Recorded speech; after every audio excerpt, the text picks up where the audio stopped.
There are 2 reasons why John has written ఈ gospel ఎందుకు రాసినాడో 2 రీజన్లు చెప్తున్నాడు. మొదటి రీజన్, యేసు దేవుని కుమారుడు అని ఎవరైతే ఇది చదువుతున్నారో వింటున్నారో వారందరూ నమ్మాలంట. నెంబర్ 1.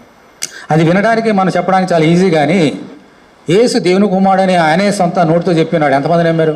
ఆయన ఈ లోకంలోకి వచ్చిన తర్వాత ఆయన చెప్పి వెళ్ళిపోయి 2000 సంవత్సరాలు అయిపోయింది. ఎంతమంది నమ్ముతారు ఆయనని? ఈరోజు కూడా ఆయన దేవుని కుమారుడని నమ్మేవారు చాలామంది లేరు, కొద్దిమంది మాత్రం ఉన్నారు. ఆయన ఒక ప్రవక్త. ఆయన ఆ రోజులోనే అడిగాడు ప్రభు, మనిషి వారి గురించి ఏమనుకున్నారని చెప్తే శిష్యులు అన్నారు, నువ్వు ఒక ప్రవక్త అన్నట్టున్నారు యేసయ్య,